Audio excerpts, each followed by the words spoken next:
आज के शो में। तामीराती शोबे के लिए खुसूसी मराती पैकेज ऑर्डिनेंस का इजरा। मुल्क भर से तामीराती सनत के नुमाइंदगान के साथ अब तक की सबसे बड़ी ट्रांसमिशन।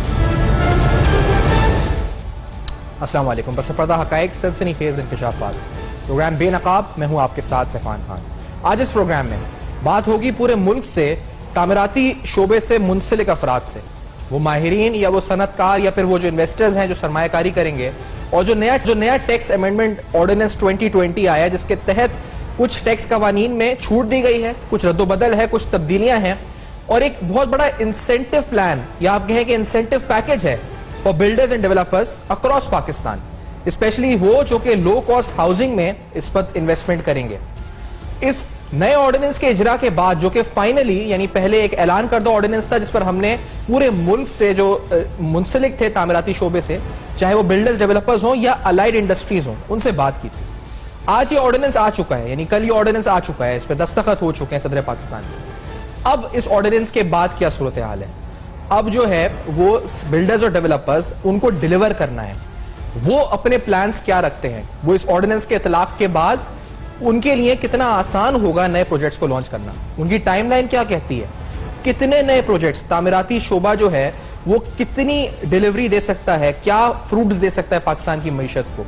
बिल्डर्स एंड डेवलपर्स क्या समझते हैं कि इस ऑर्डिनेंस के इतलाक के बाद क्या होने जा रहे हैं। ये सारे सवालात हम प्रोग्राम में उठाएंगे। अलाइड इंडस्ट्रीज का भी मौकिफ आज के प्रोग्राम में जान सकेंगे। प्रोग्राम में जैसा मैंने कहा कि पूरे मुल्क से नुमाइंदगी होगी, तो पहले प्रोग्राम का आगाज करते हैं। चेयरमैन आबाद मोहसिन शेखानी साहब कराची स्टूडियोज में हमारे साथ हैं। मोहसिन शेखानी साहब, बहुत शुक्रिया आपने प्रोग्राम में ज्वाइन किया।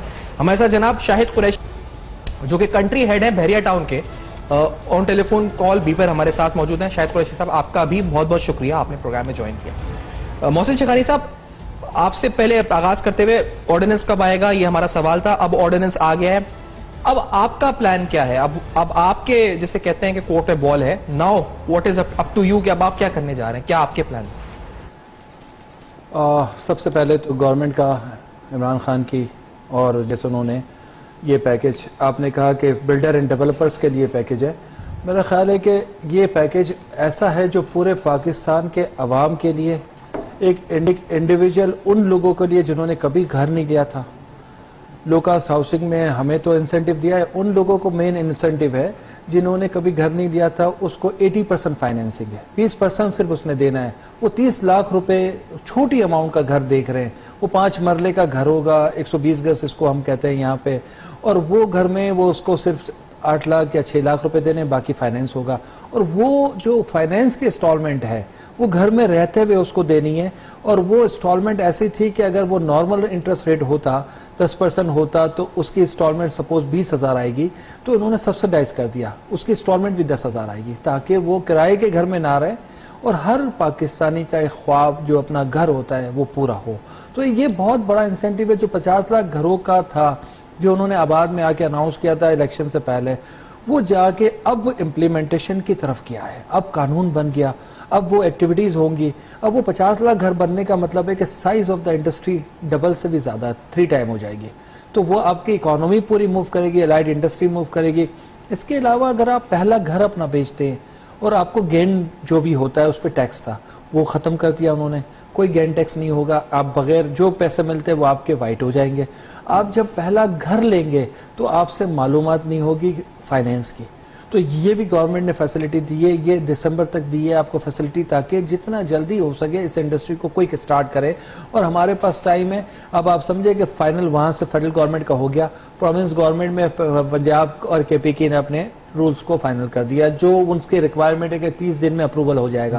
सिंध गवर्नमेंट ऑलरेडी इस पेज पे है, कुछ मीटिंगें होनी है। अब वो सारी चीज़ों को हमें फाइनल करना है कि डॉक्यूमेंटेशन हम नक्शे बना के सबमिट करेंगे तो वो 30 दिन में अप्रूव हो जाए। हमारी तो एक और भी सोच थी, और मैं ज़रूर इस पे शाहिद भाई से भी बात करूंगा, मलिक साहब से भी और गवर्नमेंट ऑफ सिंध से भी, कि अप्रूवल्स का जो सिलसिला है वो इन हाउस, मतलब हमारे पास कंसल्टेंट है, हम ही कर दें, और अथॉरिटी का काम है उनको चेक करें। कानून मौजूद है, ताकि जो डिले है वो डिले ना हो, प्रोजेक्ट फौरन स्टार्ट हो जाए। अगर इस तरीके से कोई चीज़ें हो जाती है वो ज़्यादा बेहतर होगा कि आपको आज पता है आपके पास ये प्लॉट है जिस पे हम बैठे हुए हैं, यहाँ क्या रूल्स है क्या है, उस रूल्स पे हमारा कंसल्टेंट बना देगा, हम काम शुरू कर देते हैं, एक नक्शा हम सबमिट कर दे अथॉरिटीज़ को, अथॉरिटीज़ उसको चेक कर ले, जो भी कानून है उसको फॉलो करे, करवाए हमें, ताकि हम उस कानून के तहत कंस्ट्रक्शन करें और वो जो टाइम लिमिट्स हैं वो ना हो। सारे जितने भी इदारे एक पोर्टल पे हों, सबके पास इंफॉर्मेशन हो, कोई मास्टर प्लान्स फाइनल हो जाए, कोई चीज़, मतलब हम किस तरह फास्ट ट्रैक पे जा सकना चाहते हैं। हम चाहते हैं कि जो प्राइम मिनिस्टर का विजन है और जो सिंध गवर्नमेंट हमेशा इसमें आगे रही है, कंस्ट्रक्शन इंडस्ट्री में 79 के लॉज के हिसाब से सबसे पहले सिंध गवर्नमेंट ने ये बिल्डिंग्स हाई राइज, पहले तो पाकिस्तान में था नहीं, हम कराची से ही शुरू हुआ है, और आज सिंध गवर्नमेंट पीछे और लाहौर डेवलपमेंट अथॉरिटी आगे हो गई है। वो ज़्यादा हाई राइज भी अनलिमिटेड दे रही है, प्लान्स के लिए वहाँ जो मौजूद है प्राइवेट सेक्टर से उन्होंने लोग लिए हैं, और हमारा ही पहले चेयरमैन था जो इमरान है, और वो आज उस अथॉरिटी का वाइस चेयरमैन है, चेयरमैन सीएम है। तो उस हवाले से वो इतनी अच्छी चीज़ें हो गई है कि लोगों को कहता है कि आप उसे सबमिट कर दें, मेरा काम है 30 दिन में सारी एनओसीज के साथ आपको घर पे पहुंचा दूंगा। तो इस तरीके से जब होगा एक्टिविटीज़ तो बेहतर होगा, लोगों में एतमाद होगा, लोग काम कर सकेंगे, साइज ऑफ द इंडस्ट्री बढ़ जाएगा, बहुत बड़ा एलाइड इंडस्ट्री को फ़ायदा होगा इससे। उसका मटेरियल जाता है, सीमेंट अगर 3 टाइम्स बढ़ेगा, स्टील बढ़ेगा, बाकी 74 इंडस्ट्रीज बढ़ेगी, आम जब लोगों को घर मिलेगा तो कच्ची आबादियां नहीं होगी, स्लम्स एरिया खत्म होंगे। हमने कोई 30 साल से कोई नई स्कीम नहीं दी कराची की, अब सीडीए ने भी नहीं दी, इस्लामाबाद में भी नहीं दी। तो हमें तो लोगों को जब तक आप पॉपुलेशन बढ़ रही है उस हिसाब से डिजाइन नहीं करेंगे तो मुश्किल होगा। 10 साल का प्लान, 20 साल का, हमें 50 साल के मास्टर प्लान को डिजाइन करना है और ये एक्टिविटीज को चलाना है ताकि इकोनॉमी चले। अब हमारे पास रास्ता कोई नहीं है, इंटरनेशनल जो कोरोना का हाल है आप देख रहे हैं, हम फ्लाई नहीं कर सक रहे, हम जा नहीं सकते, अगर बच्चे कहीं बाहर है तो बाहर ही हैं। तो भाई इसमें हमारे लोगों को इकोनॉमी हमें ही ड्राइव करनी है, हमारी जितनी इंडस्ट्रीज हैं उनको सपोर्ट करना है, हमारे बाकी जो इदारे हैं जितने भी हमारे बिजनेस कम्युनिटी है उनको सपोर्ट करना है, सब लोगों को लेके चलना है ताकि हम अपनी इकोनॉमी को तेज टारगेट पे ले सके। तो इंशाल्लाह मैं समझता हूं बेहतर होगा। जो आपको मुझे लगा जो कंसर्न मेन है इस वक्त वो अब अप्रूवल प्रोसेस का सिंध गवर्नमेंट के साथ जो प्रोविंशियल लेवल पे है बातचीत हमारी चल रही है, उसमें भी चीफ सेक्रेटरी साहब ने भी कुछ हिदायत जारी की है, मेरी मिनिस्टर साहब से भी बात हुई, वो भी बैठने के सब है। लेकिन कोरोना के जो प्रॉब्लम्स है या उसके लॉकडाउन या सिंध गवर्नमेंट थोड़ा उसमें ज्यादा बिजी है तो टाइम नहीं हो रहा। तो इंशाल्लाह मैं समझता हूं कि नेक्स्ट वीक में हम इन चीजों को फाइनल करेंगे। अच्छा शाहिद साहब, आपका अभी मौके पे जानना है, और जो मोहसिन शेखानी साहब ने बात हाईलाइट की बड़ी इंपॉर्टेंट बात है, यहाँ से एनओसी और अप्रूवल का अगर इसमें स्ट्रीमलाइन चीजें वक्त पे नहीं होती तो डेडलाइंस यानी जो टाइमलाइन है इस ऑर्डिनेंस की वो बड़ी स्ट्रिक्ट और मतलब आप कहें तो बड़ी यानी तेज काम करना है। दिसंबर 2020 तक आपको पैसे जमा कराने अकाउंट में, आपको फिर 2.5 इयर्स के अंदर कंप्लीशन करना है ग्रे स्ट्रक्चर का अपनी बिल्डिंग का। तो ये टाइमलाइंस आपको कैसी लगती हैं इस ऑर्डिनेंस में जो रखी गई हैं? पहले तो इस पे कमेंट कीजिएगा और ओवरऑल इस ऑर्डिनेंस पे पहले अपना कमेंट दीजिएगा। शाहिद साहब। बिस्मिल्लाहिर्रहमानिर्रहीम। सबसे पहले तो मैं प्राइम मिनिस्टर साहब को शुक्रिया अदा करना चाहता हूँ उनकी पूरी टीम का, और स्पेशली जो हमारी जस्टिस से वाबस्ता लोग हैं जिन्होंने उनको गाय बगाए इस बारे में, हमारी मुश्किलात के बारे में आगाह किया। मोहसिन शेखानी साहब का भी इस पर बहुत बड़ा हाथ है, ये बड़े भाई हैं, इन्होंने बड़ी मेहनत की इसमें, वो काफ़ी दफ़ा हमारी मुलाकात भी हुई।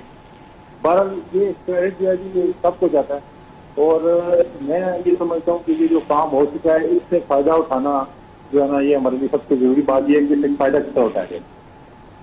उसमें सबसे पहली जो बात वो ये है कि जैसा उन्होंने कहा कि एनओसी का जो मसला है, एनओसी का मसला इन्होंने बड़ी अच्छी बात की कि हम सारे इकट्ठे बैठ के ये फैसला करेंगे या हम आपस में डिस्कशन करेंगे। इसकी बड़ी अच्छी एक सजेशन यही है कि जो अप्रूवल में जाने से पहले हमारे पास देखें जो भी कराची का जो बिल्डर है उन्होंने जिस तरह इन्होंने यहाँ से शुरुआत की, कराची से शुरुआत हुई, कराची की मिसाल देखें आप, अभी मुंबई को देख लें, कराची से वो कितने गुना आगे चला गया। सबसे महंगा जो होता है अपना अपार्टमेंट वो मुंबई का है पूरे वर्ल्ड में समझा जाता है।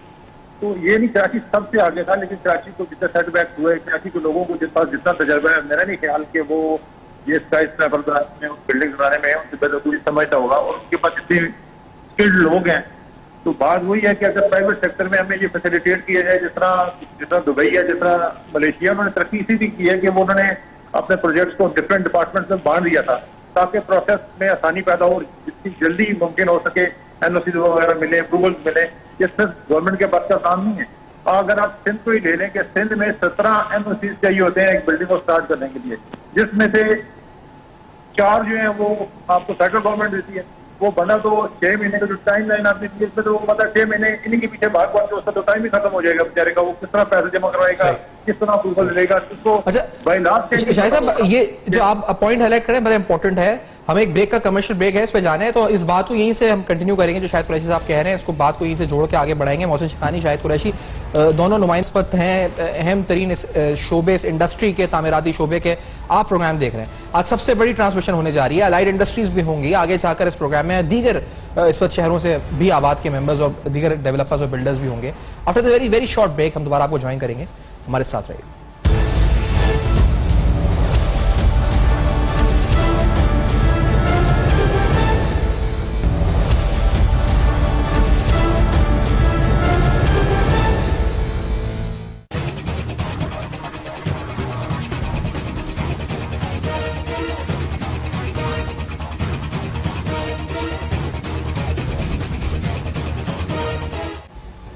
Welcome back. आप देख रहे हैं बेनकाब, और जो प्राइम मिनिस्टर ऑफ पाकिस्तान ने वादा किया था उस वादे को पूरा किया।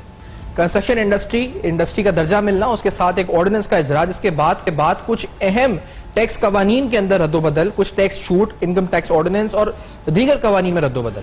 इससे इस इंडस्ट्री को वो किक स्टार्ट मिलेगा या नहीं मिलेगा, आज प्रोग्राम में हम ये सवाल उठा रहे हैं। इस प्रोग्राम में पूरे मुल्क से कंस्ट्रक्शन इंडस्ट्री से मुतालिक जो नुमाइंदगान हैं वो हमें ज्वाइन करेंगे। आप इसमें कोयटा और दीगर शहरों के भी नुमाइंदगान से सुनेंगे, उनकी राय भी जानेंगे इस ऑर्डिनेंस के ऊपर। शाहिद कुरैशी साहब जो कंट्री हेड है बहरिया टाउन के, उनसे हमारी गुफ्तगू हो रही थी बिफोर दिस ब्रेक, और मोहसिन शेखानी साहब चेयरमैन आबाद भी हमारे साथ मौजूद हैं। शाहिद कुरैशी साहब, आप फरमा रहे थे, और जो मैं सवाल अगर मैं सिर्फ इतना, क्या ये किक स्टार्ट हो सकेगा as a builder and developer, आप बहरिया टाउन को रिप्रेजेंट कर रहे हैं, ये वो जो स्टिमुलस है ये हमें वो किक स्टार्ट दे सकेगा हमारी इस इंडस्ट्री को? Do you think this? जी बिल्कुल दे सकेगा। मैं मेरी बात अधूरी रह गई थी। मैंने आपसे कहा था कि 17 एनओसी दरकार होते हैं सिर्फ सिंध के लिए जी। तो आउट ऑफ 17 4 जो होते हैं वो फेडरल गवर्नमेंट से चाहिए होते हैं। तो देखें, ये अभी लोग जो हैं वो तो इतनी तैयारी में है कि लोग तो काफी अरसे से वेट में थे कि कब इसको ऐसा दर्जा दिया जाए, कब इसको ऐसा मराठी पैकेज दिया जाए ताकि इस इंडस्ट्री को फरोग हासिल हो। अब जो लोगों की तैयारी तो कंप्लीट है, लेकिन बात फिर वही आती है अप्रूवल्स पे। तो मैं आपको ये जिस तरह मोहसिन शेखानी साहब का वो सजेशन यही थी कि हमें खुद ये दिया जाए कि हमें बाइलात का जो एक पूरी बुक दी जाए बाइलात का हो कि ये बाइलात आप फॉलो करके आप सबमिशन करवा सकते हैं, तो वो करवाया जाए तो उससे बड़ी आसानी हो जाएगी और ये एनओसी का जो प्रोसेस है ये जल्दी हो जाएगा। और उस वक्त जब बाइलात का आप लोगों को पता होगा तो ये आप लोग जो बातें, सब लोग बातें करते हैं इतनी करप्शन होगी, यहाँ ये देने पड़ेंगे, वहाँ ये देने पड़ेंगे, तो करप्शन खुद बहुत वहाँ कम होनी शुरू हो जाएगी। जब एक चीज को फॉलो करेंगे, हम रूल को फॉलो करेंगे, तो मेरा नहीं ख्याल कि उससे करप्शन ज्यादा होगी, उससे करप्शन खत्म होगी। इन इदारों में भी करप्शन खत्म होगी, क्योंकि अक्सर लोगों को बाइलात का पता ही नहीं होता। जिनको पता होता है तो हमें खुद जब बाइलात का पता होता है, जब हम जाते हैं ऑफिस में तो बाइलात ही चेंज हुए होते हैं, पता चलता है जी वो तो बाइलात 1 महीना पहले वो तो नए बाइलात के तहत आपको ये करना पड़ेगा। इस वजह से अभी एक सिस्टम बन चुका है। इस सिस्टम को मजीद जो है ना इसको मुस्तकम करेंगे, सारे मिलजुल के 1 पेज जो है ना एक समरी तैयार करेंगे, सारे मिलेंगे हम इंशाल्लाह। सबका इंटरेस्ट इसमें है और कोई यहाँ पे मतलब कि पूरी इंडस्ट्री को फरोग देने के लिए जो हमारी खिदमात होंगी, मोहसिन शेखानी भाई साहब भी हम बैठेंगे, सबके साथ बैठेंगे, सब इकट्ठे बैठेंगे और इंशाल्लाह ताला इसको और इस पैकेज को कामयाबी की तरफ हम गामजन करेंगे इंशाल्लाह। और ये जो किक स्टार्ट की बात है, ये किक स्टार्ट इसको मिल चुका है। और मैं आपको ये एक बात और बताना चाहूंगा कि लोग बड़े परेशान हैं कि मिडल ईस्ट में हमारे 20,000, 30,000, 40,000, 50,000 वर्कर्स को वहां से निकाल दिया गया। उन लोगों को मैं यही कहना चाहूंगा कि भाई आप लोगों को कोई परेशानी नहीं है, हमारे दरवाजे खुल चुके हैं यहाँ पे। आप यहाँ पे आए, अपने मुल्क में काम करें, अपनों के साथ बैठ के काम करें। हमें स्किल्ड वर्कर जो है ना बना बनाया स्किल्ड वर्कर जो हमारा वापस आएगा इंशाल्लाह ताला। इतनी यहाँ पे लेबर हमें चाहिए होगी कि हमें लेबर कम पड़ जाएगी, इतनी ज्यादा ये बेरोजगारी जो है वो खत्म होगी इस पैकेज की वजह से। और ये सब मुमकिन हो सकेगा कि इसको हम जितनी तेजी से इम्प्लीमेंट करवाएं। और इंशाल्लाह जहाँ जिस तरह उन्होंने बात की कि गवर्नमेंट के साथ भी बैठ के इंशाल्लाह ताला बहुत जल्दी इससे भी वो करेंगे, इम्प्लीमेंट हो जाएगा, उससे भी बैठ के हम बात करेंगे। और किक स्टार्ट जो है वो ये स्टार्ट हो चुका है, लोगों ने प्लान बनाने शुरू कर दिए हैं, लोग काम करने के लिए तैयार हैं। मेरी कल से लेकर अब तक सैकड़ों लोगों से बात हो चुकी है। और सबसे अहम बात जो मैं कहूँगा इसमें तेजी लाने के लिए वो ये है कि फॉरेन से जो इन्वेस्टमेंट आनी है उसको आप किस तरह वो ला सकते हैं, क्योंकि सबसे उनका जो है हमारे ओवरसीज वाले जो है हमारे इन्वेस्टर, उनकी तरफ से एक ही बात है जी कि इतनी जल्दी हमारी पैसे किस तरह ट्रांसफर होंगे, हमारे बैंक को क्या इंस्ट्रक्शन पास आउट हुई हैं। ये बड़ा जरूरी सवाल है कि जो उन लोगों का है कि जो गवर्नमेंट तक जाना चाहिए कि हमारे जो बैंक है, पाकिस्तानी बैंक जो वहाँ पे काम कर रहे हैं, उनको कोई ऐसी चीज दी जाए कि वो ऐसा पॉइंट उनको बताया जाए जो हमारे फॉरेन इन्वेस्टर्स हैं उनके लिए आसानी हो। उसमें वहाँ के फॉरेन कमिश्नर जो है वहाँ पे हमारे जो बैठे हैं वो भी इन्वॉल्व हो, वो भी उनको इस बात से आमादा करें कि अपने मुल्क में आओ।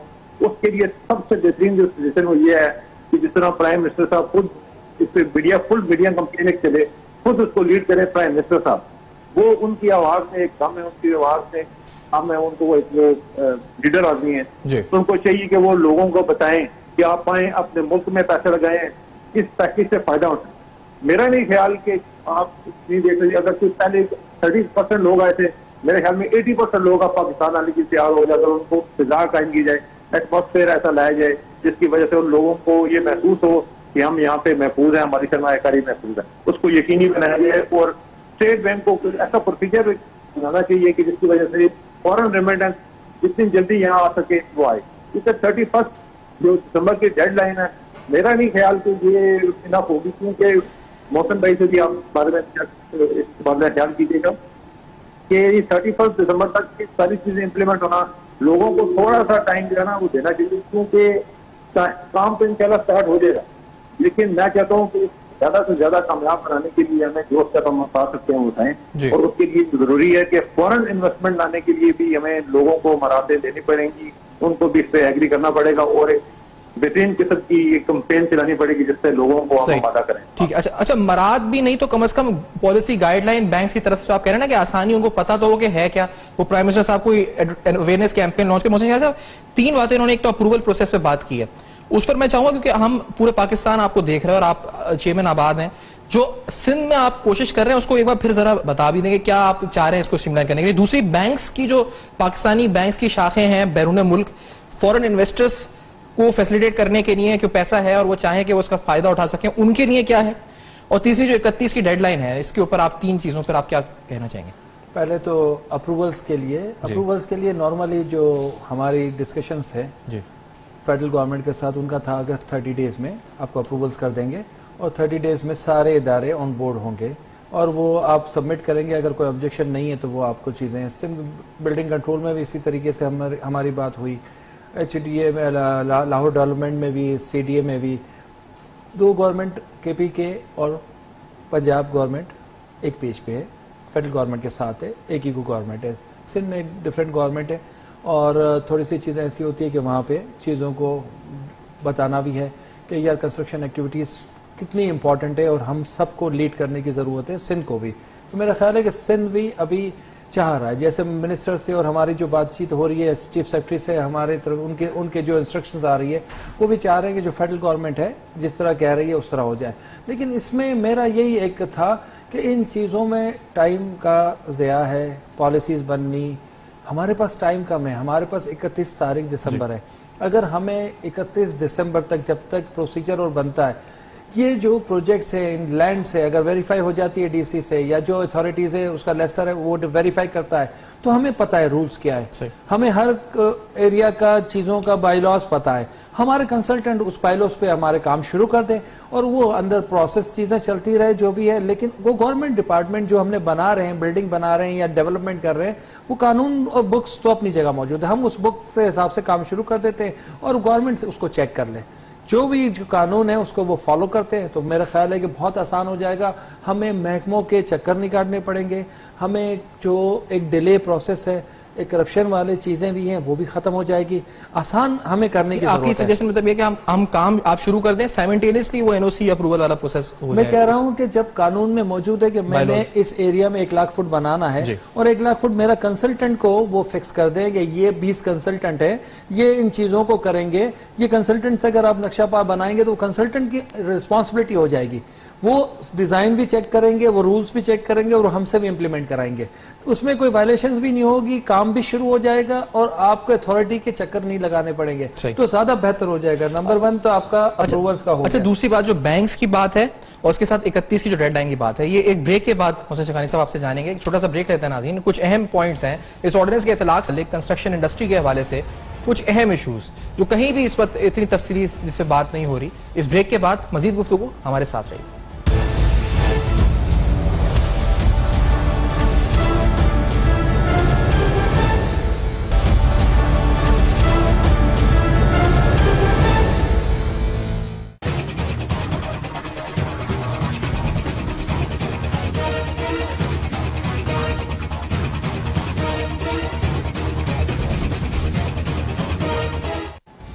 Welcome back. आप देख रहे हैं बेनकाब। बेनकाब में खुसूसी प्रोग्राम आप देख रहे हैं जिसके अंदर कंस्ट्रक्शन इंडस्ट्री से मुतालिक जो ऑर्डिनेंस का इजरा हुआ है, इस ऑर्डिनेंस के इजरा के बाद वो कौन से अवामिल, वो कौन से फैक्टर्स हैं जिसके ऊपर बिल्डर्स एंड डेवलपर्स समझ रहे हैं कि अभी भी कुछ हिंड्रेंसेज हैं एक किक स्टार्ट देने के लिए इस इंडस्ट्री को, और ओवरऑल किस तरह से इंटरप्रेट कर रहे हैं। वज़ीर-ए-आज़म पाकिस्तान ने वादा किया था, आज वो एक ऑर्डिनेंस की सूरत में आ चुका है, कानून की सूरत इख्तियार कर चुका है, लॉज में अमेंडमेंट हो चुकी है। ये कितनी बड़ी अचीवमेंट और कितनी बड़ी डेवलपमेंट है, इस पे बात हो रही है। मोहसिन शेखानी साहब, शाहिद कुरैशी साहब ने जो बहरिया टाउन के कंट्री हेड हैं, 2 या 3 नुकात उठाए। एक अप्रूवल प्रोसेस था, दूसरा ओवरसीज पाकिस्तानीज के लिए बैंक में होने वाली मुश्किलात हैं, उस पर आपने बात की अप्रूवल पे।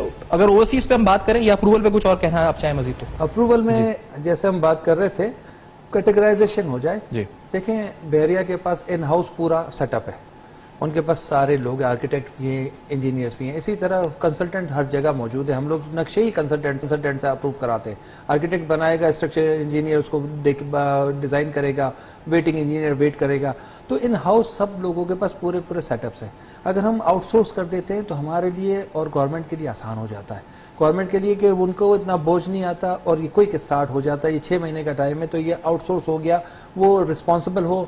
10 हम कंसल्टेंट ले लें, 20 कंसल्टेंट बड़े ले लें, और उसके बाद जो ए कैटेगराइजेशन कर दे, किसी की बी कैटेगराइजेशन अगर छोटे वाले हैं तो वो उनके ए के साथ ज्वाइंट हो जाए, जो सी कैटेगराइजेशन है वो ए बी के साथ ज्वाइंट हो जाए, ताकि कामों को तेजी से किया जाए। इसलिए कि हर लोग अपने अपने काम करके एक जगह खड़ा हो जाए। टाउन प्लानर हमारे पास बहुत बड़े हैं, उन लोगों को तो इन सबको कैटेगराइजेशन कर दे, आपका काम तेज हो जाएगा और आपके हर्डल्स खत्म हो जाएंगे। और मैं समझता हूँ कि अथॉरिटी का काम होगा हर चीज को वेट करना, चेक करना। वो काम हो रहा होगा, उनके पास प्लान होगा, वो प्लान की कॉपी उनको जमा कर दे, वो चेक कर दे, तो ये आसान हो जाएगा। नंबर 2, जैसे शाहिद भाई ने कहा, ओवरसीज पाकिस्तानी, तो एक तो हमें गवर्नमेंट को थोड़ा ये सोचना चाहिए, जब वो पैसे भेजते हैं तो बैंकिंग से सर्कल से कम आते और प्राइवेट सेक्टर से ज़्यादा आते हैं, या आप समझे कि जो बैंक के दूसरे जो एक्सचेंज कंपनीज होती हैं उससे ज़्यादा आते हैं, या डिफरेंट और भी सेक्टर्स होते हैं जो हवाला जिसको कहते हैं। वो होता क्यों है? अगर आप उस वहाँ से उनको प्राइस भी ज़्यादा मिलते हैं। अगर कोई 40 रुपए का दरम है तो वहाँ पे उनको 41 मिलते हैं। तो बैंकों को देखना चाहिए कि हम भी कोई प्राइस इतनी मैच कर दे जितनी एक्सचेंज कंपनी की है, और इमीडिएटली कर दे। उनको ये होता है कि एक फोन करते हैं और पैसे भेजने होते हैं तो घर वालों को दूसरे चौथे घंटे पैसे मिल जाते हैं, आसान होता है। तो बैंकों को वो फैसिलिटी लोगों को देनी चाहिए कि अगर आज पैसे उन्होंने जमा किए तो जहां वो चाह रहे हैं उस अकाउंट में फौरन चले जाए, ताकि हमारा जो रिजर्व है या जो हमारे ओवरसीज पाकिस्तानी पैसे भेजते हैं वो सब ऑफिशियल हो जाए। हो सकता है उससे 30-40% आपके साइज बढ़ जाए। जो पैसे आ जा रहे हैं उससे ज़्यादा ऑफिशियल चैनल में जब आएंगे तो आपका फॉरेन एक्सचेंज बढ़ जाएगा, जो हमारी रिक्वायरमेंट है। ओवरसीज पाकिस्तानी के लिए मैं सबको कहूँगा कि जितने भी हमारे बिल्डर्स, डेवलपर्स हैं, उनको कॉन्फिडेंस दिया जाए, उनको यकीन हो कि उनकी वो चीज़ उनको मिल जाएगी उसकी, और एक जनरल उनमें एतमाद आ जाए कि हाँ गवर्नमेंट इन चीज़ों पे जो कह रही है कल कोई चेंज नहीं आएगा, और इनको रिस्पेक्ट भी मिलनी चाहिए। हम ओवरसीज आते हैं तो वहाँ पैसा भेजना होता है जब तो हम अनाउंस करते हैं, लेकिन जब वो आ रहे होते हैं ना, उनको कोई रिस्पेक्ट, इज्जत होनी चाहिए। चीज़ें फॉरेन एक्सचेंज भेज रहे हैं, हर आदमी की मैं कहता हूँ, बिजनेस कम्युनिटी, कोई भी लोग जो भी इन्वेस्ट कर रहा है, एक रिस्पेक्ट दे, कोई कार्ड बनाए, कोई सिक्योरिटीज़ दे उनको ये एतमाद हो गया यार एक फ़ोन भी ला रहे हैं तो फ़ोन भी हम उसका टैक्स में कर देते। कुछ ना कुछ फैसिलिटीज होनी चाहिए ओवरसीज पाकिस्तानी को, ये बहुत इंपॉर्टेंट है। तो इससे काफी एतमाद भी होगा और ये प्रॉब्लम भी खत्म हो जाएगा। मैं समझता हूँ बैंकिंग सर्कल का और बैंक को क्विक रिस्पांस देंगे तो आपकी जो बिलियंस ऑफ डॉलर की आपके इन्वेंट्री ओवरसीज आती है, सबसे ज़्यादा सऊदी, फिर यूएई, फिर यूके, फिर अमेरिका, उनको शॉर्ट टाइम और उनको वही पैसे मिले, तो मैं समझता हूँ ज़्यादा कॉन्फिडेंस। अच्छा, एक चीज और उन्होंने जो रेस की है, और ये शायद ये भी कंसर्न है, और भी जगह से सवाल उठेगा, जो डेडलाइन है 31 दिसंबर की, तो इस पर भी कंसर्न है कि ये बहुत कम टाइम पीरियड है, इस दौरान ये सारा प्रोसेस होना, ये शायद कुरैशी साहब ने भी रेस किया और भी दीगर बिल्डर्स भी बोल रहे हैं, ये कम नहीं है अरसा 31 तारीख, और ये 2-2.5 साल के अंदर ग्रे स्ट्रक्चर बनाना, ये भी बेसिकली कम था। हमारी काफ़ी मीटिंग्स हुई, काफ़ी चीज़ें भी, उनका कहना है कि अगर हम इसको लंबा करते हैं, इनके कई प्रॉब्लम्स है, IMF के, FATF के काफ़ी इश्यूज हैं, गवर्नमेंट के अपने भी इश्यूज होते हैं, और मैं समझता हूँ कि एक दफ़ा अगर हमने परफॉर्म किया, हम डेवलपर्स ने, बिल्डर ने अगर परफॉर्म किया और गवर्नमेंट समझेगी कि ये सही डायरेक्शन है, तो डेट क्यों नहीं बढ़ेगी। जब आपको नज़र, हमें अब हमारा काम है, हमारे बिल्डर्स का, डेवलपर्स का काम है कि हम वो चीज़ें उस लेवल की, उस क्वालिटी की हैंड ओवर करें, वो प्रोजेक्ट उतने स्पीड में शुरू। क्विक स्टार्ट का मतलब है कि आपका फौरन स्टार्ट हो जाए, 6 महीने उसमें हमें सब चीज़ें करनी है, तो जितने मैक्सिमम चीज़ें कम टाइम में, एक तो हमारी जो साइकिक भी है, वो आखिरी डेट में ही इनकम टैक्स भरना है, आखिरी डेट में बिल भरना है, तो वो एक हमारा बना हुआ है, तो वो लोग, उनका भी चाहते हैं कि फौरन मुल्क को कन्वर्ट करना है, मुल्क की इकोनॉमी को मूव करना है, और इस कोरोना में आपको पता है इंटरनेशनली बहुत सारे इश्यूज आएंगे, तो यही लोकल इंडस्ट्रीज हमारी, जो लोकल रिक्वायरमेंट है, जो जितने हमारे ताजिर हैं, उन सबको हमें फैसिलिटेट करना है, ताकि हमारा मुल्क की इकोनॉमी फास्ट ग्रो करे। सही। तो शायद मेरे साहब, आपकी भी इस पे लास्टली के 2.5 साल में ये ग्रे स्ट्रक्चर कंप्लीट होना, या आप समझ लें 2.5 साल जितना भी इतलाक है इस पूरे ऑर्डिनेंस का, इसके बाद, इस 2.5 साल बाद आप क्या समझते हैं पाकिस्तान कहां होगा इंशाल्लाह, और तामीराती शोबा कहां होगा इंशाल्लाह? आपकी उम्मीदें क्या वाबस्ता हैं इस ऑर्डिनेंस के इतलाक के बाद? देखिए जी, इस ऑर्डिनेंस में जो 2-3 इश्यूज थे जो अभी हम डिस्कस कर रहे थे, उसमें एक मैं भूल गया, वो मैं आपको दोबारा करना चाहूंगा। जी। कुछ इलाका में जो हमारे जो डिफरेंट सेक्टर्स हैं, मिसाल के तौर पर पंजाब में FAR का जो मसला है, सबसे जरूरी जो मसला लास्ट प्रोग्राम में मैंने डिस्कस किया था कि पंजाब में रेशियो जो है 1:12 की है, और इस्लामाबाद में 1:5 की है, जहाँ पे इंफ्रास्ट्रक्चर सारा बना हुआ है, सारी चीजें बनी हुई है, यहाँ पे हम हाई राइज बिल्डिंग बना सकते हैं, स्काई स्क्रैपर्स बना सकते हैं, वहाँ पे हमने रेशियो दी हुई 1:5-1:6 दी हुई है। तो मैं ये कहना चाहूंगा कि ये चीजें वाजिया होनी चाहिए, इन चीजों पे काम होना चाहिए, और हम सिर्फ ब्लू एरिया के अलावा की बात करो, उनको 2-3-4 एरिया ऐसे बना देने चाहिए जहाँ पे फॉरेन इन्वेस्टमेंट, मैं तो कहता हूँ जब वो एरिया ऐसे बनाएंगे, ना सिर्फ हमारे लोग बल्कि फॉरेन से भी लोग आएंगे बनाने के लिए, जिस तरह कराची में और बहुत सारे बंदे हमारे पास आते हैं जी कि हम प्राइवेट सेक्टर में आना चाहते हैं कि गवर्नमेंट से हमें ये वो रिस्पॉन्स नहीं मिल रहा जो प्राइवेट सेक्टर दे रहा है। तो प्राइवेट सेक्टर की अपनी अहमियत है, उसको उजागर करने के लिए मैं आप लोगों के प्रोग्राम की मुसाफिर से ये कहना चाहूंगा कि आप फॉरेन इन्वेस्टमेंट को लाने के लिए ये चीजें इम्प्लीमेंट करें कि लोग, एक मिसाल देते हैं जी कि पंजाब जैसे 30 फीट की गली में रेशियो 1:12 की है, और यहाँ पे सारा कुछ इंफ्रास्ट्रक्चर बना हुआ है 1:5 और 1:6 की है, तो ये चीजें जो है ना, ये चीजें बड़ी मैटर करती हैं। दूसरी बात ये है कि आपने एक जरूरी बात मैं करना चाहूंगा, वो ये है कि जिस तरह इमरान खान ने लो कॉस्ट हाउसिंग स्कीम का जो है, जितने भी रियलिटर्स हैं, जितने भी हमारे स्कीम से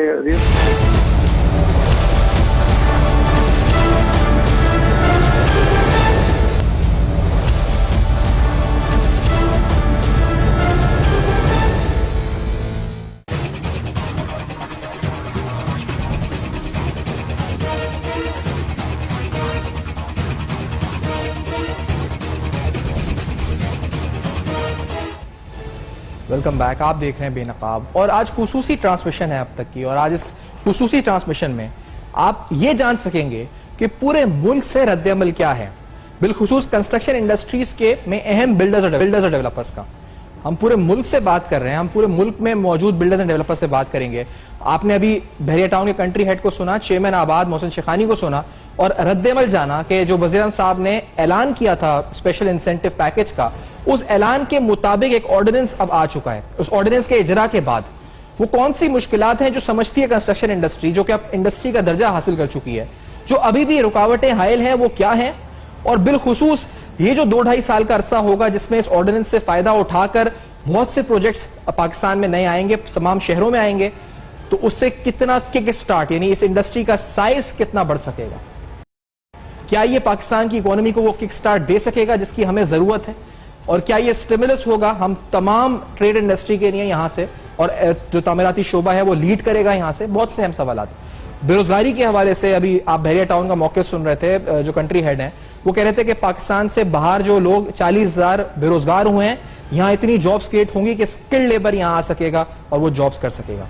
प्रोग्राम को आगे बढ़ाते हैं। मेरे साथ मोहम्मद अली तौफीक साहब, चेयरमैन साउदर्न रीजन यानी सिंध और बलूचिस्तान के, और यहाँ चेयरमैन साउदर्न रीजन मेंबर आबाद के, यहाँ पर मोहम्मद अली तौफीक साहब स्टूडियोज में। बहुत शुक्रिया सर, आपने प्रोग्राम में ज्वाइन किया। शाहिद चांजेब साहब जो कि मेंबर आबाद हैं, इस्लामाबाद से हमें ज्वाइन कर रहे हैं। शाहिद साहब, आपका बहुत शुक्रिया, आपने प्रोग्राम में ज्वाइन किया। हमारे साथ नूर आबरेजो साहब होंगे, जो सदर है रियल एस्टेट एसोसिएशन के, सदर डिफेंस क्लिफ्टन, ऑन कॉल होंगे। आसिफ समसम साहब साबिक चेयरमैन आबाद होंगे। ज़िया बख्तियार साहबा, जिनसे हम प्रोग्राम का आगाज भी करते हैं, आप मेंबर हैं आबाद कोयटा की। ज़िया बख्तियार साहबा को कौन नहीं जानता, लेकिन ये वाला तारुफ जो है शायद हम पहली बार उनका सुन रहे हो। ज़िया बख्तियार साहबा, आपका भी बहुत शुक्रिया, आपने प्रोग्राम में ज्वाइन किया। कोयटा के हवाले से, मैं चाह भी रहा हूँ आपसे आगाज करूं कोयटा के हवाले से। आपके अपने भी प्रोजेक्ट है वहां पे, आपकी क्या इस पर रिस्पॉन्स है, आपका रिस्पॉन्स इस पूरे ऑर्डिनेंस के ऊपर, कितना फायदा होगा आपको लगता है कंस्ट्रक्शन इंडस्ट्री का? और वर्किंग इन कोयटा, वहां के लिहाज से भी आप थोड़ा हमें बताएं कि वहां क्या मुश्किलात अभी भी हैं एनओसीज या अप्रूवल के हवाले से, या बहुत आसान मराहिल हैं? अस्सलाम वालेकुम। वालेकुम सलाम। सबसे पहले मैं ये कहना चाहूंगी कि गवर्नमेंट की मैं बहुत शुक्रगुजार हूँ कि वो ये पैकेज लेके आए हैं, क्योंकि मैं जाती तौर पे कोयटा में कंस्ट्रक्शन कर रही हूँ पिछले 3 साल से। उससे पहले मेरी फैमिली कर रही थी, मेरे वालिद की फैमिली बहुत अरसे से कर रही थी। लेकिन अभी ये है कि जब से मैं वहाँ पे काम करूँ, मैं देख रही हूँ कि घरों की बहुत जरूरत है, खासकर अफोर्डेबल घरों की। और जो सूरत हाल ये है वो ये है कि डेफिनेटली अप्रूवल्स में टाइम लगता है।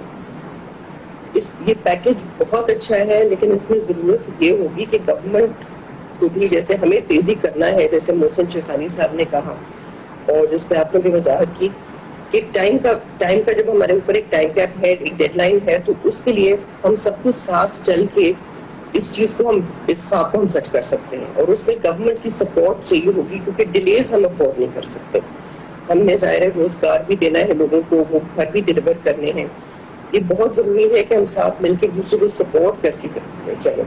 यहाँ पे कोई रुकावट हम अफोर्ड नहीं कर सकते। और बलूचिस्तान में बहुत सख्त जरूरत है इस चीज की, हाउसिंग की बहुत जरूरत है। मैं ऑलरेडी अपने पार्टनर्स के साथ, मैं बल्कि यहाँ पर शुक्रिया अदा करूंगी अकील करीम डैडी साहब का, क्योंकि इस काम में उन्होंने मुझे बहुत सपोर्ट किया, रास्ता दिखाया। और यासीन डैडी साहब जो मेरे साथ काम कर रहे हैं कंस्ट्रक्शन में बलूचिस्तान में, हमने ये देखा है कि वहाँ पे डिमांड बहुत ज्यादा है। हम ऑलरेडी इन चीजों पे काम कर रहे हैं साल से ज्यादा से, तो ये हमारे लिए बहुत बहुत बड़ी खुशी की बात है कि ये पैकेज आया है। गवर्नमेंट ने बहुत सहूलियात दिए हैं और मुझे उम्मीद है कि ये बलूचिस्तान के लिए बहुत अच्छा साबित होगा। रोजगार भी हम दे सकते हैं और हम रोजगार देना चाह रहे हैं लोगों को, क्योंकि रोजगार होगा तो मईशत बेहतर होगी, मईशत बेहतर होगी तो हमारी इकोनॉमी बेहतर होगी। सही। अच्छा, आपको भी आपने कहा कि अप्रूवल और टाइम जो है इस वक्त शायद 31 दिसंबर का, ये कम लगता है टाइम, यानी ज्यादा होना चाहिए था? अभी शेखानी साहब ने एक्सप्लेन भी किया, शायद कोई IMF और गवर्नमेंट के अपने भी मसले हैं जिसकी वजह से टाइम ज्यादा नहीं। यही आपके भी तहफुजात हैं? नहीं, देखिए वो बात नहीं है। बात यह है कि इंसान लग के अगर बगैर पूरी लगन से काम करे तो हर काम हो सकता है। बात यह है कि रुकावटें नहीं आनी चाहिए। अगर कोई डिपार्टमेंट अप्रूवल्स के लिए हमें डिले करता है तो जाहिर बात है पूरा प्रोसेस डिले होगा। अगर वो कहेंगे पॉलिसीज बन रहे तो सालों लग जाते हैं, फिर तो कुछ भी नहीं होने वाला। तो मैं बलूचिस्तान गवर्नमेंट से भी रिक्वेस्ट करूंगी कि प्लीज रेड टेप को, ब्यूरोक्रेसी को लाइन अप करें। हमें ये साथ एक अवाम बनकर, एक मुल्क बनकर इन सारे मसलों से गुजरना है, इनको कॉन्कर करना है। और हमारी जीत इसी में है कि हम सब मिलकर एक दूसरे को सपोर्ट करके चले। अगर रुकावटें आई गवर्नमेंट लेवल पे या किसी भी लेवल, सप्लाई लेवल्स पे, तो ज़ाहिर है वो सबको डैमेज करेगी, कोई एक इंसान डैमेज नहीं होगा। एग्जैक्टली। शाहिद साहब, आपसे इस्लामाबाद में मैं पूछना चाहूंगा, आप क्या इस पर रद्द-ए-अमल है, क्या मौकिफ है? और बिलखुसूस ये वादा तो पूरा हुआ, ऑर्डिनेंस अब आ गया, कितना जल्दी आप लोग डिलीवर कर सकेंगे? अब आपके पास the ball is in your court now. Islamabad में क्या प्रोजेक्ट्स इन लाइन है, किस तरह से आप लोग प्लान कर रहे हैं, किस तरह इंडस्ट्री का साइज बढ़ेगा? इस्लामाबाद का रिस्पॉन्स दीजिएगा शाहिद साहब।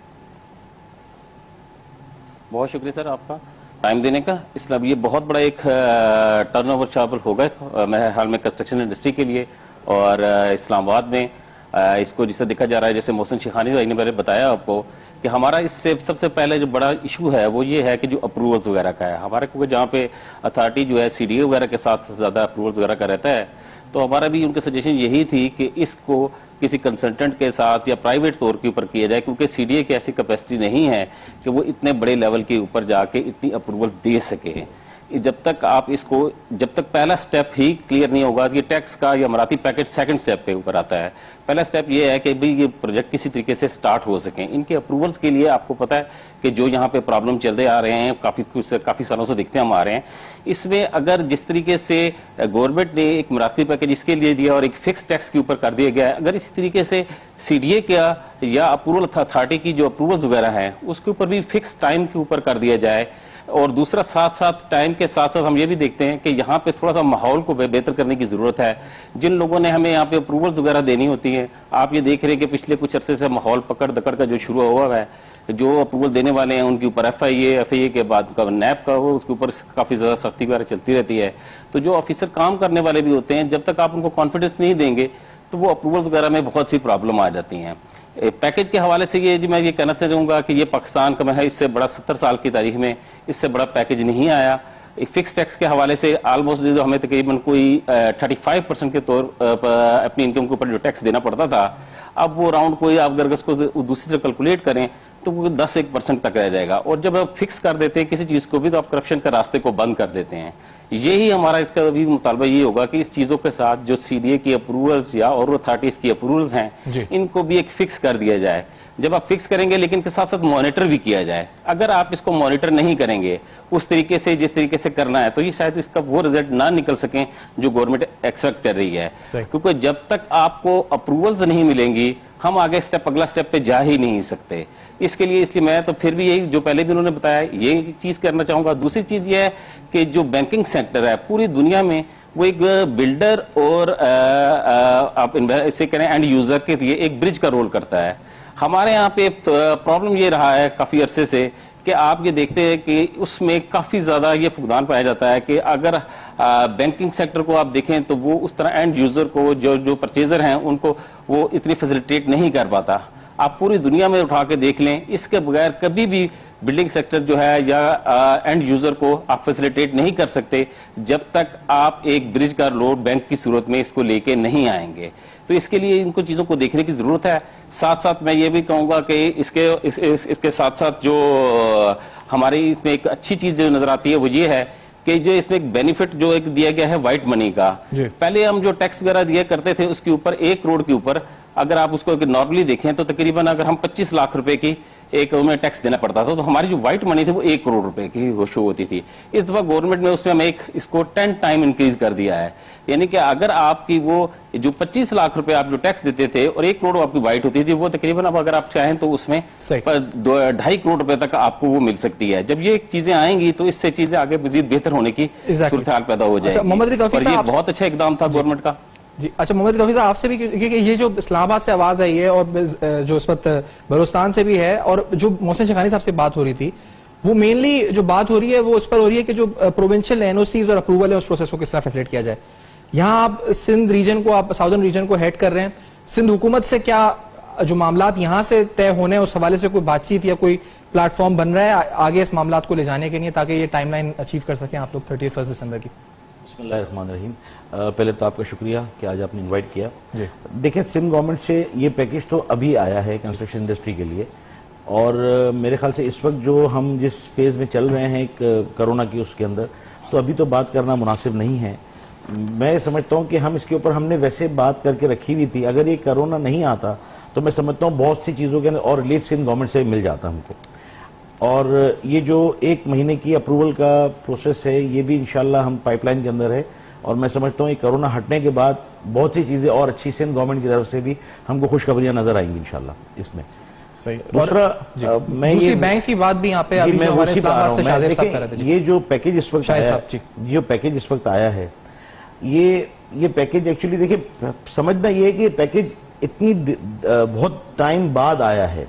72 साल के अंदर ऐसा पैकेज पूरी इंडस्ट्री के अंदर कभी नहीं आया है। आज ये 72 साल बाद किसी गवर्नमेंट ने इतना बड़ा कदम उठाया है।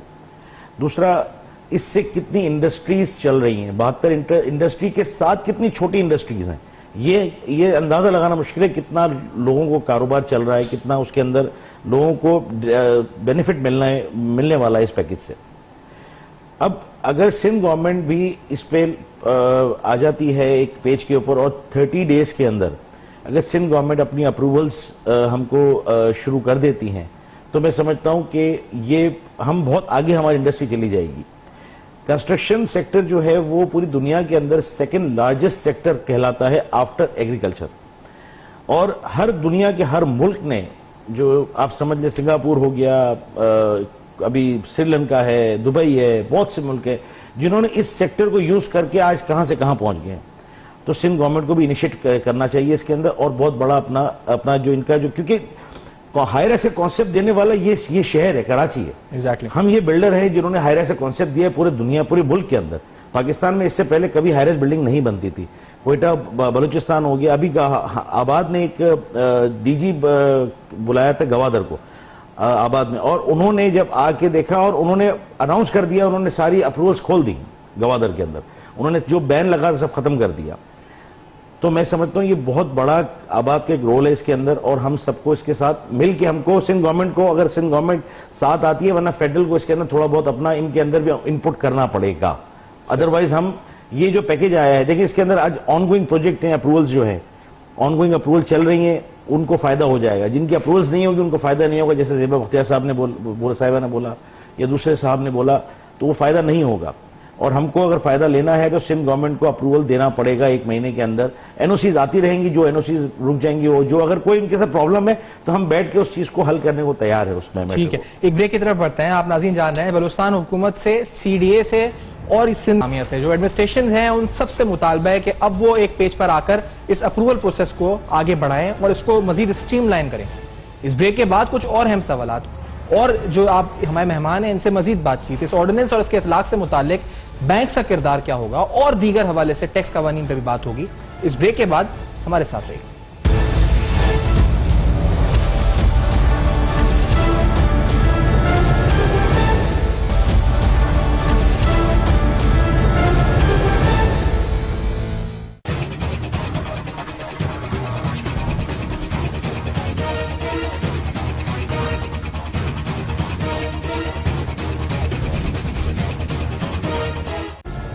Welcome back. आप देख रहे हैं बेनकाब, आज खुसूसी प्रोग्राम पूरे पाकिस्तान से बिल्डर्स, डेवलपर्स और इसके साथ साथ आपको बताएं कि रियल एस्टेट के शोबे से ताल्लुक रखने वाले अफराद से भी हम बात कर रहे हैं।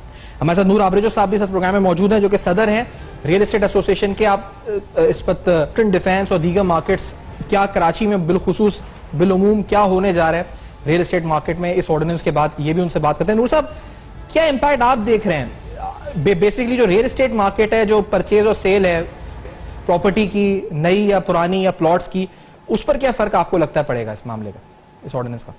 बिस्मिल्लाहिर्रहमानिर्रहीम। पहले तो बहुत बहुत शुक्रिया, आपने मुझे ऑन बोर्ड लिया। ये बहुत ही जबरदस्त स्टेप है जो प्राइम मिनिस्टर ऑफ पाकिस्तान ने लिया है। इसमें बहुत अच्छी अच्छी बातें हो रही है, जैसे एम्प्लॉयमेंट और बढ़ेगी, अनएम्प्लॉयमेंट कम होगी। इन्होंने एग्जम्पशन दिया है इनकम टैक्स का, जो क्लास है 111 उससे इन्होंने एग्जम्पशन दिया है कैपिटल गेन टैक्स का, और इन्होंने जो है वो सीवीटी भी कम कर दी है। तो अल्हम्दुलिल्लाह जो इस कंस्ट्रक्शन सेक्टर के को जो इंडस्ट्री का भी दर्जा दिया है, इसको हम बहुत अच्छा फील कर रहे हैं, और जो है पॉजिटिव वाइब्स आना शुरू हो गए हैं मार्केट में। और अल्हम्दुलिल्लाह इन चीजों को अगर मजीद थोड़ा सा बेहतर किया जाए, क्योंकि कुछ ऐसी चीजें, क्योंकि अभी ऑर्डिनेंस हमारी नजर के सामने नहीं आया है, तो इसमें जैसे इन्होंने जो है कैपिटल गेन टैक्स खत्म किया है 500 यार्ड के बेंगलोर से, तो वो उनको प्लॉट से भी कर देना चाहिए, ताकि ज्यादा से ज्यादा लोग जो है जहाँ पे कंस्ट्रक्शन अलो है वहां पे लोग प्लॉट्स लें, वहां पे कंस्ट्रक्शन कर सकें। और प्लस अगर 500 से ज्यादा, क्योंकि कराची में आपको पता है कि 1000 गज, 2000 गज, 4000 गज, 6000 गज, 8000 गज के भी घर है, तो उनको कैपिटल गेन टैक्स जो है, मैं रिक्वेस्ट करूंगा प्राइम मिनिस्टर ऑफ पाकिस्तान को कि उनको फिक्स करे, और फिक्स करके ताकि आगे जो है इससे मजीद बेहतरी आए। मैं समझता हूँ ये जो उन्होंने टाइम पीरियड दिया हुआ है 31 दिसंबर 2020 तक का, इसको भी बढ़ाना चाहिए, क्योंकि आपको पता है कि इस वक्त हम टोटल लॉकडाउन के अंदर हैं। पिछले 1.5 महीने से हमारा कारोबार बंद है, तो आगे भी हमें नहीं पता। जैसे कि अभी 30 अप्रैल तक बोला गया है कि जी ये लॉकडाउन कंटिन्यू रहेगा, तो इसको मैं समझता हूं कि इनको थोड़ा सा हमें लिवरेज देना चाहिए, थोड़ी कंसेशन देनी चाहिए, और मार्केट में जो पैसा है वो पैसा ऐसा लगेगा कि अब रियल एस्टेट जो है वो बहुत बूम करने वाला है चंद दिनों में, चंद महीनों में। सही है, मार्केट में पैसा है आप कह रहे हो लगेगा। तो मैं इसी डिमांड साइड पे आना चाह रहा था अब इस हिस्से में। तो ज़ेबा बख्तियार साहब, पहले आपसे पूछूंगा, क्वेटा में आपका प्रोजेक्ट है, अब मुझे बताइएगा, क्योंकि अगर वहां आप काम कर रही हैं, डिमांड साइड क्या है? देखें, सप्लाई साइड कंस्ट्रेंट्स पे तो हमने बात की, अप्रूवल वगैरह पे डिमांड है, आप मंसूबा लाएंगी, आप अकाउंट में पैसे डालती हैं, तो कितनी डिमांड? बहुत ज्यादा है, बहुत ज्यादा है, क्योंकि मैं जब से काम कर रही हूँ, हालांकि मैं अभी फिलहाल जो इस वक्त मेरा ऑन गोइंग जो प्रोजेक्ट नियर टू कंप्लीशन है वो कमर्शियल प्रोजेक्ट है।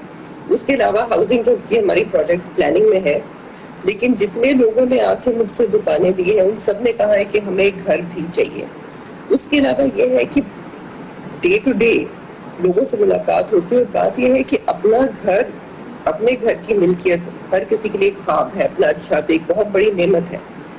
और बहुत से ऐसे लोग हैं जिनकी वो इतनी आमदनी नहीं होती कि वो आउटराइट जाके घर खरीदें, तो इस स्कीम के तहत वो घर के मालिक बन सकते हैं, उसी तरह बन सकते हैं जिस तरीके से वो किराया दे रहे हैं, क्योंकि जो उनकी इंस्टॉलमेंट बनेगी वो लगभग किराए की जितनी बनेगी 15-20 हजार। और डिमांड बहुत ही ज्यादा है, बल्कि जब मैंने ये सबसे पहला जिक्र किया था एक साहब से जो बहुत सीनियर वहाँ पे एक ऑफिसर है, तो उन्होंने कहा कि 200 एप्लीकेशन में तो मेरी तरफ से लिख लेना। तो इसीलिए मैं पिछले 1.5-2 साल से ही इस चीज पे काम करूँ कि हम किस तरीके से इस चीज को पॉसिबल बना सकते हैं। और अभी अल्हम्दुलिल्लाह गवर्नमेंट के पैकेज लेके आई है, जिसके तहत हमें बहुत आसानियां हो गई हैं और ये सहूलत हो गई है कि लोगों को हम ये सर्विस प्रोवाइड कर सकेंगे। बल्कि इसमें एक और अच्छी बात है जो मैं पॉइंट आउट करना चाह रही हूँ, वो ये है कि अगर एक एग्जिस्टिंग प्रोजेक्ट है, जो चलता हुआ एक प्रोजेक्ट है या ऑलरेडी प्लानिंग में है, और उसके 30% आप परसेंटेज एरिया को आप इसमें अफोर्डेबल हाउसिंग में डेवलप करें, तो वो भी गवर्नमेंट के पैकेज में शामिल हो सकती है। 30-35% अगर आप इंक्लूड कर लें इस तरीके से लो कॉस्ट पे, तो उस तरह से ये इंसेंटिव भी है, हर बिल्डर के लिए भी है और हर शख्स के लिए भी है कि हम वो घर के मालिक बन सके और लोग चाहेंगे इससे काम करना। तो ये बहुत ही अच्छा एक इनिशिएटिव लिया है गवर्नमेंट ने। बस दुआ है, उम्मीद है कि हम सब साथ चल सके और इस चीज को कामयाब बना सके। एग्जैक्टली। अच्छा, इस डिमांड साइड पे मोहम्मद अली तौफीक साहब, आप जो चेयरमैन है साउदर्न रीजन के, आपकी भी राय जानना चाहेंगे, क्योंकि बैंक्स का किरदार मैं स्पेसिफिकली जानना चाहूंगा। हमने थोड़ी बहुत मोहसिन शेखानी साहब से बात की थी, फॉरेन जो ओवरसीज पाकिस्तानी के लिहाज से तो बात हुई है। यहाँ लोकली रीफाइनेंस स्कीम अभी आई है 4% या 5% पे। बैंक्स के पास पॉलिसी गाइडलाइंस नहीं है, सिवाय नेशनल बैंक के और किसी ने नहीं बनाई अभी तक। और अगर हैं तो इतनी स्ट्रिंजेंट कंडीशनैलिटीज रखी हैं कि that is not even possible कि कोई आम कारोबार ले सके। और स्टेट बैंक तो कह रहा है बहुत अच्छा काम किया, बैंक्स के पास कुछ भी तैयारी नहीं है। अगर है तो प्रोसेस इतना लंबा है और इतने लंबे लंबे सवालात और कोलैटरल और सिक्योरिटी। अब आप समझते हैं इस इंडस्ट्री को भी बूस्ट देने के लिए बैंक्स को और स्टेट बैंक को भी आगे आना होगा? मोहम्मद अली तौफीक साहब, डेफिनेटली आना पड़ेगा इन लोगों को। और बैंक, ये इंडस्ट्री का स्टेटस देखें, ये जो मिला है इसमें अगर अब चूंकि जितनी भी टेक्सटाइल इंडस्ट्रीज बनी है आज पाकिस्तान में, कराची में, सिंध में, तो वहाँ पे बैंकिंग सेक्टर ने बहुत अपना इन्वॉल्वमेंट किया है। वहाँ पे बैंक ने बहुत ज़्यादा फाइनेंस किया है मशीनों के लिए या दूसरी चीज़ों के लिए। तो मैं समझता हूँ कि कंस्ट्रक्शन के अंदर भी बैंक को इन्वॉल्व होना पड़ेगा और हमको एक आबाद के प्लेटफॉर्म पे स्टेट बैंक से एक मीटिंग करनी पड़ेगी, ताकि एक जो टर्म्स एंड कंडीशन है उसको थोड़ा सा हमको लीलियन करना पड़ेगा, थोड़ा सा एक आम कस्टमर की हद तक उसको लेके आना पड़ेगा, ताकि अगर बैंक देखें आएगा ना इस सेक्टर के अंदर, तो मैं समझता हूँ बहुत ज़्यादा तेज़ी आएगी, बहुत ज़्यादा। अभी एक मैं आपका प्रोग्राम सुन रहा था कि 40,000 लोग जो हैं वो वहाँ से वापस आ रहे हैं, ओवरसीज पाकिस्तानी जो जिनकी नौकरियां चली गई, वो कहाँ जाएंगे? वो अगर यहाँ आएंगे कराची में या दूसरी जगहों पे आएंगे पाकिस्तान में, तो अगर ये सेक्टर चल रहा होगा तो वो उनको बहुत अच्छा अपॉर्चुनिटी होगी वहाँ पे काम करने के लिए, उनको वहाँ पे जॉब मिलेगी। और जितना ये सेक्टर जॉब क्रिएट करता है उतना कोई सेक्टर जॉब नहीं क्रिएट करता है। और ये स्टेट बैंक को भी समझना पड़ेगा, उनको बिल्कुल डेफिनेट उनको बहुत अच्छी पॉलिसी देनी पड़ेगी कंस्ट्रक्शन सेक्टर के लिए। और मैं समझता हूं कि आबाद को इसमें हम ये जरा लॉकडाउन खुल जाए तो हम इसके अंदर भी स्टेट बैंक से एक मीटिंग करेंगे ताकि स्ट्रीमलाइन करें चीजों को और जल्द से जल्द जितना हो सके इसको हम बहुत अच्छे तरीके से, पुख्ता तरीके से इसको आगे लेके जाएं। एग्जैक्टली। एक छोटे से ब्रेक के बाद आते हैं तो हम इस्लामाबाद में भी जाएंगे, कोयटा भी से भी ज़ेब अख्तियार साहब साथ हैं, इस्लामाबाद से मेंबर साथ हैं, साउदर्न रीजन के चेयरमैन भी साथ हैं, और दीगर हवाले से भी इस ऑर्डिनेंस के इतलाक में आने वाली मुश्किलात या आगे का जो आउटलुक है वो क्या नजर आता है, मंजरनामा मुस्तकबिल का क्या नजर आता है इस कंस्ट्रक्शन इंडस्ट्री का। इस ब्रेक के बाद हमारे साथ रहिए।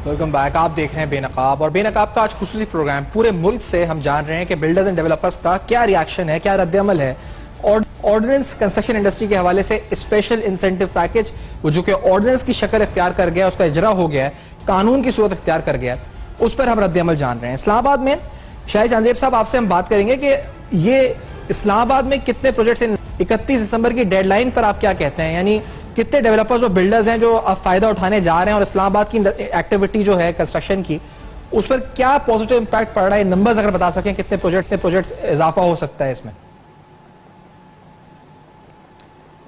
अच्छा सर, इससे पहले मैं एक चीज की आपको इसके ऊपर बात करना चाहूंगा। जी फरमाएं। कि ये 9/11 के बाद ना जी, 9/11 के बाद ये एक बहुत बड़ी अपॉर्चुनिटी बन रही है। ये जो कोरोना क्राइसिस है इसको अपॉर्चुनिटी में बदलने का है, हमारे पास बहुत शानदार मौका है। आपको याद होगा जो हमारी प्रॉपर्टी को अगर बूस्ट मिला था ना, ये 9/11 के बाद ही यहाँ पे पाकिस्तान में मिला था। और उसमें जितने भी बाहर के लोग रहने वाले लोग थे, वो अमेरिका में थे, यूरोप में थे, मिडिल ईस्ट में थे, उन्होंने अपना पैसा पाकिस्तान में भेजा और रियल सेक्टर में लगाई है। ठीक, अब इस टाइम के ऊपर यही टाइम दोबारा एक किस्म का हमारे पास आया है, क्योंकि वहां पे जो भी ये कोरोना की वजह से पाकिस्तान और ये बहुत ज्यादा कम इसमें अफेक्टेड हुआ है, लेकिन जब आप देखते हैं यूरोप में, अमेरिका में ये बहुत ज्यादा अफेक्टेड हुआ है। तो उसकी वजह से ये एक अपॉर्चुनिटी है हमारे पास। अगर हमने इसको अपॉर्चुनिटी को अगर हमने अवेल कर लिया, गवर्नमेंट ने इसको सही तरीके से टेकअप कर लिया और हमने अपना प्रॉपर रोल अदा किया, तो मैं ये समझता हूँ ये एक गेम चेंजर की सूरत होगा। दूसरी चीज सर, मैं एक बात वो दूसरी चीज करना चाहूंगा कि जो सरमाया जो अभी तक अनडिक्लेयर थी, उसके लिए ये एक उन लोगों के पास जो अनडिक्लेयर मनी पड़ी हुई है, अगर वो ये वेट कर रहे हैं कि अब कोई एमनेस्टी आएगी या कोई चीज ऐसी आएगी, तो इससे पहले जितनी भी एमनेस्टी वगैरह आई उनमें उनको कोई ना कोई परसेंटेज देनी होती थी।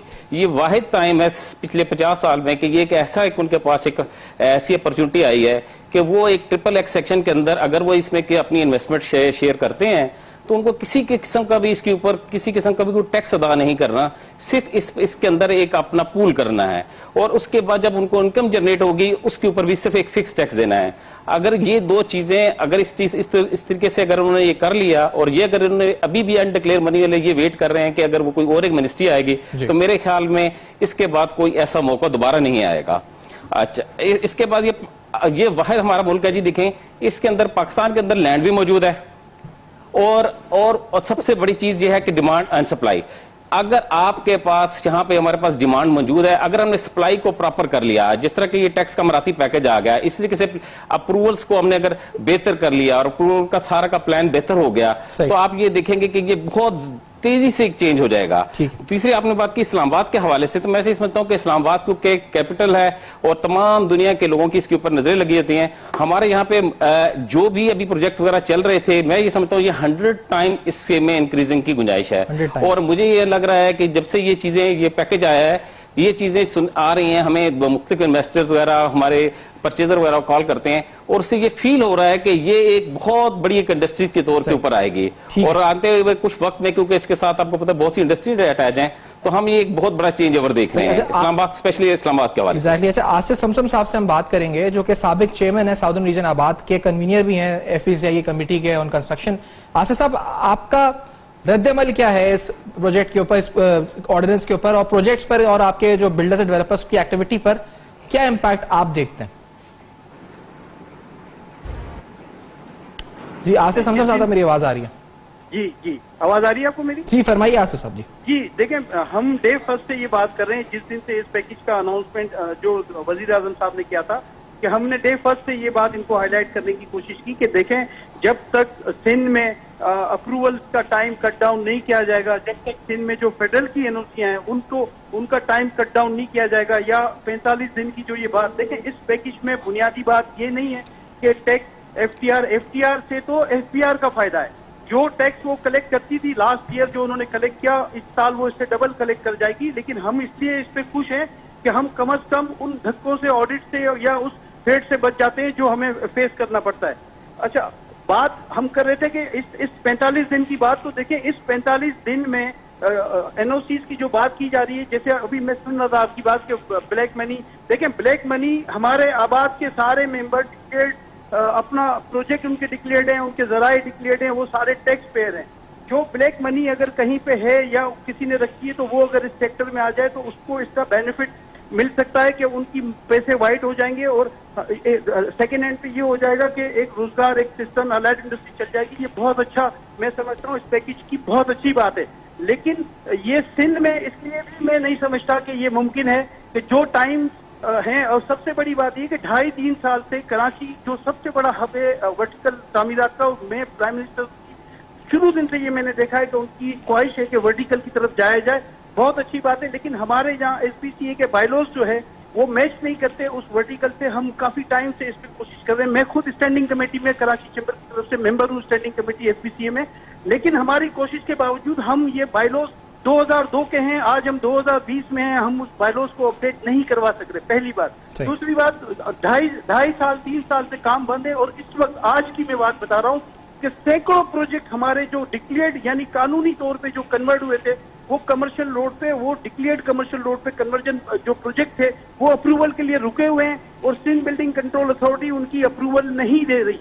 ये खरबों रुपए हैं, मैं आपको बता दूं। जब हम तलाश कर रहे हैं, हम पॉकेट के पैसा आए इस सेक्टर में, तो ये लोगों की इन्वेस्टमेंट स्टक हो चुकी है।